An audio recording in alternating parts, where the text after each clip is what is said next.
As an actor अपने आप को इवॉल्व करना बहुत जरूरी है। प्रधान जी के किरदार ने आपको क्या दिया? ये माइक वाइक की आदत नहीं है।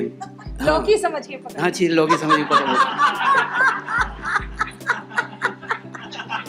आने दीजिए, अभी तीसरा वाला जब आएगा ना आपको लौकी खिलाया, हम छोड़ेंगे नहीं क्रांति देवी। आप समझती कहाँ है अपने आप को? अभी आपके हाथ में लौकी नहीं है, कुछ और आया है, बताएंगे हम आपको। बहुत हो गया, एक बार और आपने कहा था। हाँ ठीक है, अच्छा।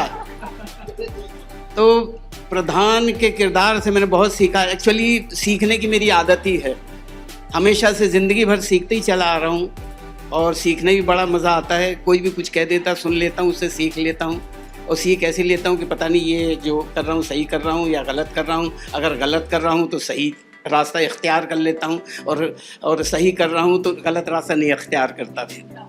तो ये है कि बहुत कुछ सीखा। और क्या है कि मैं पंचायत का जो माहौल है, जो गांव का माहौल है, इस माहौल से अच्छी तरह वाकिफ़ हूँ, क्योंकि मैं हूँ ही गांव का, बैलगाड़ी चलाता था। बहुत छोटे से एक विलेज से मेरा ताल्लुक़ है और वहाँ पे मेरे नाना जी ज़मींदार थे और उन्होंने एक स्कूल बनवा दिया था और बिल्कुल यही फुलेरा जैसी हालत थी। और वहाँ पे एक ही स्कूल बना, लक्ष्मी नारायण यादव विद्या भवन। तो ये लक्ष्मी नारायण मेरे सगे मामा जी हैं, उनको एक पागल कुत्ते ने काट दिया था तो उससे उनकी डेथ हो गई। उन्हीं की स्मृति में वो स्कूल बनवाया और उसी में मैं पढ़ा हुआ हूँ। एक्चुअली मध्य प्रदेश का हूँ, फिर मैं बिहार में भी रहा हूँ, मैं राजस्थान में भी रहा हूँ, मैं यूपी में भी रहा हूँ। तो इस तरह का जो माहौल है मुझे बड़ा मज़ेदार लगा।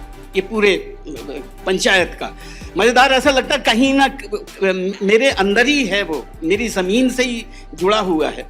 तो फिर जब सामने आया तो बहुत मज़े किए मैंने।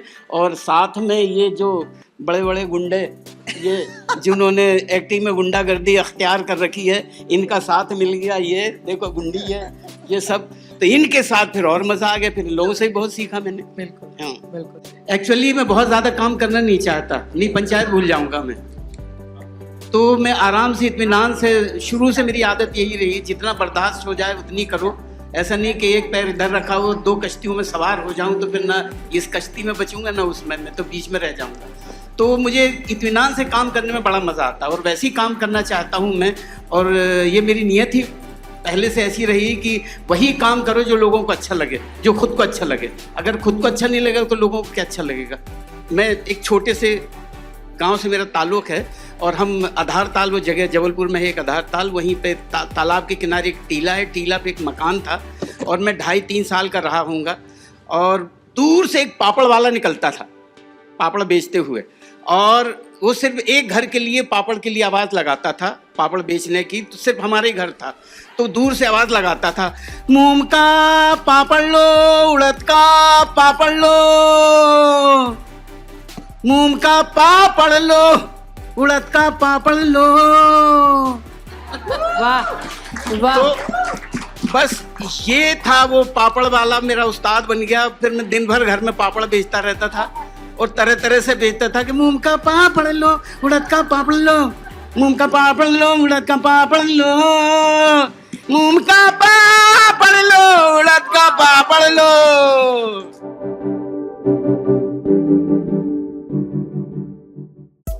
Subscribe to Midday India. Get direct notifications on all our videos by clicking on the bell icon.